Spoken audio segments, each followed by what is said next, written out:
नमस्कार बाल दोस्तों, मैं जयेश पुजारा नव निर्माण विद्यालय में आपका स्वागत करता हूँ। बाल दोस्तों, आज हम हिंदी कक्षा 8 में इकाई दूसरा ईदगाह का अभ्यास करेंगे। तो बाल दोस्तों, पहले मैं आपको ईदगाह का अर्थ बता देता हूँ। तो ईदगाह का अर्थ होता है नमाज पढ़ने की जगह। जिस तरह हिंदू लोग मंदिर में जाते हैं, ठीक उसी तरह मुस्लिम लोग नमाज पढ़ने के लिए ईदगाह जाते हैं। तो बाल दोस्तों, यहाँ हम कहानी शुरू करने से पहले कहानी का सारांश देख लेते हैं। तो यह कहानी मुंशी प्रेमचंद द्वारा लिखी गई प्रसिद्ध कहानी है। कहानी में बाल नायक हामिद अपने दोस्तों के साथ ईदगाह जाता है।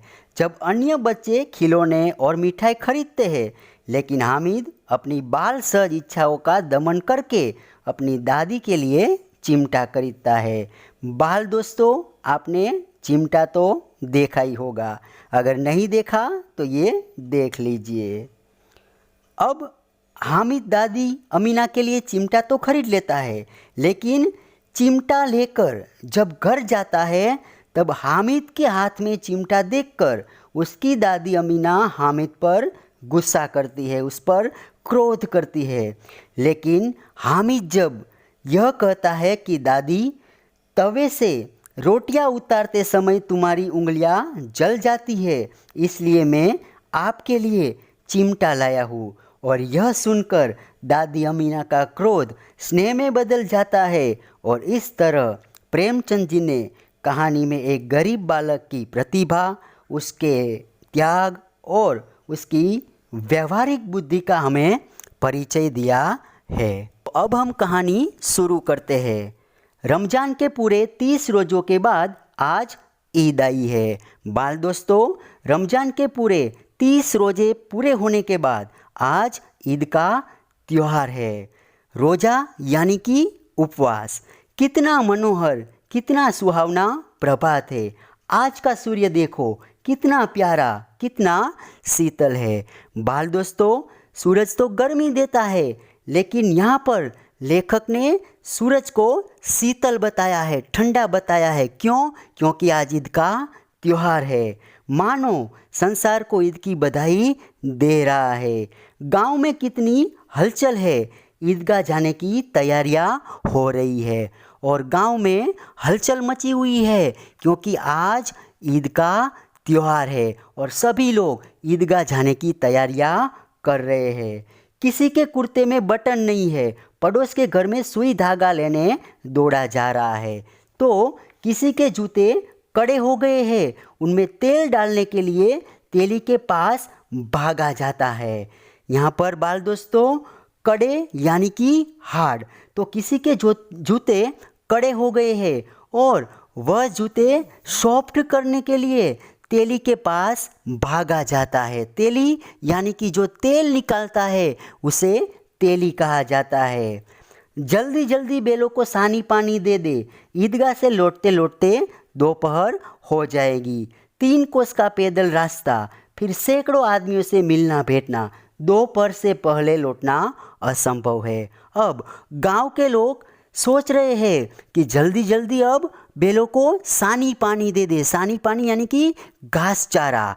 यहाँ पर लोग हैं, वह सोच रहे हैं कि जल्दी जल्दी बैलों को सानी पानी दे दे, क्योंकि ईदगाह से लौटते लौटते तो दोपहर हो जाएगी और 3 कोस का पैदल रास्ता है, यानी कि 3 किलोमीटर। यहाँ पर 3 किलोमीटर का पैदल जाने का रास्ता है। फिर सैकड़ों आदमियों से मिलना भेंटना, फिर वहाँ पर सैकड़ों आदमियों से मिलना भेंटना होगा। दोपहर से पहले लौटना तो असंभव है। लड़के सबसे ज़्यादा प्रसन्न है। आज ईद का त्यौहार है, इसलिए लड़के सबसे ज़्यादा प्रसन्न है। किसी ने 1 रोज़ा रखा है, वह भी दोपहर। किसी लड़के ने 1 रोज़ा रखा है, वह भी दोपहर तक ही। किसी ने वह भी नहीं और किसी ने वह भी नहीं रखे, लेकिन ईदगाह जाने की खुशी उनके हिस्से की चीज़ है। भले ही उन्हें रोज़ा नहीं रखा, लेकिन ईदगाह जाने की खुशी तो उनके हिस्से की आज चीज़ है। रोज़े बड़े बूढ़ों के लिए होंगे, इनके लिए तो ईद है। अब बच्चे सोच रहे हैं कि रोजे तो बड़े बूढ़ों के लिए होंगे, उनके लिए तो आज ईद का त्योहार है। रोज ईद का नाम रटते थे, आज वह आ गई।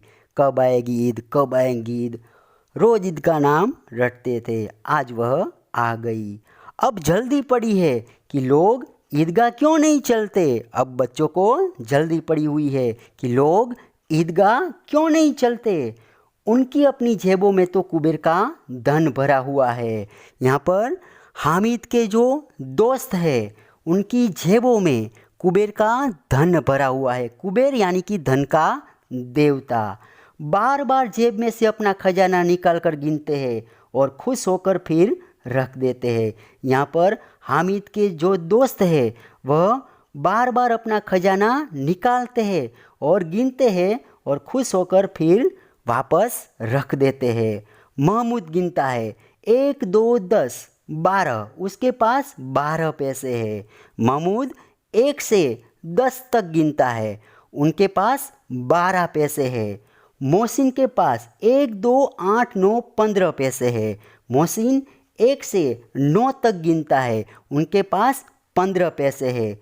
इन्हीं अनगिनत पैसों से अनगिनत चीज़ें लाएंगे और अनगिनत चीज़ों में क्या लाएंगे तो खिलौना, मिठाइयाँ, गेंद और जाने क्या क्या।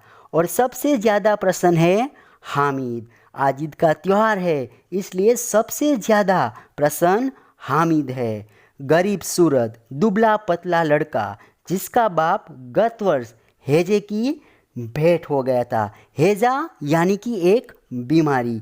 हैजे के कारण यहाँ पर हामिद का जो बाप है उसकी मौत हो जाती है। फिर एक दिन माँ भी मर गई। अब हामिद अपनी बूढ़ी दादी अमीना की गोद में है और उतना ही प्रसन्न है। अब हामिद अपनी बूढ़ी दादी अमीना की गोद में है और अमीना के साथ रह रहा है, क्योंकि हामिद के माँ बाप तो मर गए हैं। लेकिन आज हामिद बहुत प्रसन्न है क्योंकि आज ईद का त्यौहार है। हामिद के पाँव में जूते नहीं है, सिर पर एक पुरानी टोपी है जिसका गोटा काला पड़ गया है, फिर भी वह प्रसन्न है। हामिद के पास पहनने के लिए जूता भी नहीं है और सिर पर एक पुरानी टोपी है, फिर भी वह प्रसन्न है।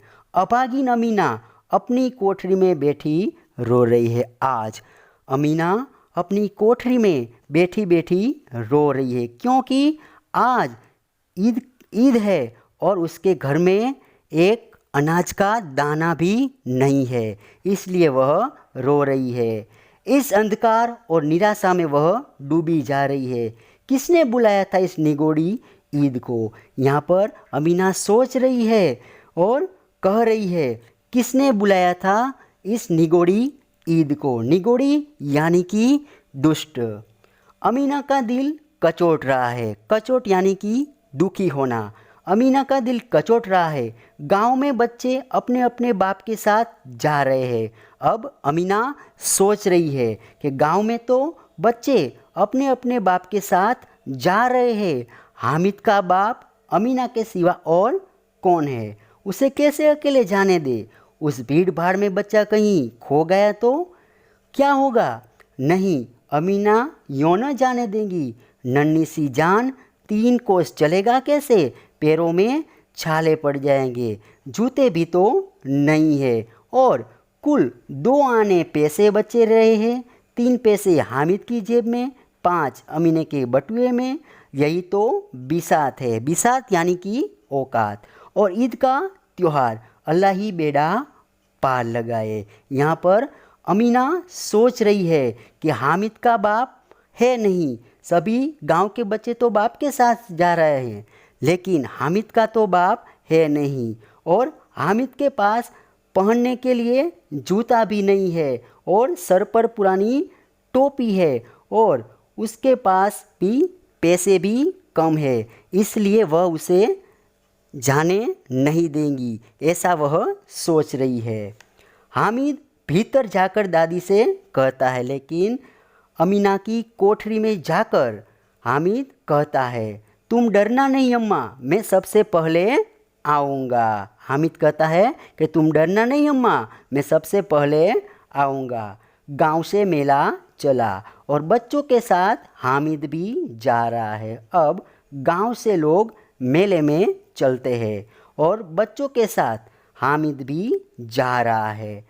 कभी दौड़कर आगे निकल जाता हामिद है, वह कभी अपने दोस्तों से आगे निकल जाता है, फिर किसी पेड़ के नीचे खड़े होकर साथ वालों का इंतजार करता है। हामिद के पैरों में तो जैसे पर लग गए हैं। पर लग जाना यानी कि पंख आ जाना। वह कभी थक सकता था। बड़ी बड़ी इमारत आने लगी। अब ईदगाह जाने के रास्ते पर क्या क्या आता है वह देखते हैं। अब ईदगाह जाने के रास्ते में बड़ी बड़ी इमारतें आने लगी। यह अदालत है, यह कॉलेज है, यह कलाघर है। आगे चले, हलवाई की दुकानें शुरू हुई। आज खूब सजी हुई थी। बाल दोस्तों, यहाँ पे हलवाई की दुकान आज खूब सजी हुई थी। इतनी मिठाइयाँ कौन खाता होगा? बच्चे यहाँ पर सोच रहे हैं कि इतनी सारी मिठाइयाँ कौन खाता है। देखो ना, एक एक दुकान पर मनो होंगी। सहसा ईद नज़र आई और सहसा ईद नज़र आती है। इमली के घने वृक्षों की छाया है वहाँ। नीचे पक्का फर्श है, फर्श यानी कि रास्ता। उस पर जाजिम बिछी हुई है और रोजेदारों की पंक्तियाँ एक के पीछे एक न जाने कहाँ तक चली गई है। यहाँ कोई धन और पद नहीं देखता। इन ग्रामीणों ने भी वजू किया और पिछली पंक्ति में खड़े हो गए। वजू करना यानी कि हाथ पग साफ करना। कितना सुंदर संचालन है, कितनी सुंदर व्यवस्था। हजारों सिर एक साथ सिजदे में झुक जाते हैं। फिर सब एक साथ नमाज पढ़ने के बाद फिर सब एक साथ खड़े हो जाते हैं। मानो भातृभाव का एक सूत्र समस्त आत्माओं को एक कड़ी में पिरोए हुए नजर आता हुआ यहाँ पर लग रहा है। तो बाल दोस्तों, यहाँ तक हमने कहानी देखी। आगे की कहानी है हम दूसरे वीडियो में देखेंगे। और दोस्तों, अगर आपको यह वीडियो पसंद आया हो तो वीडियो को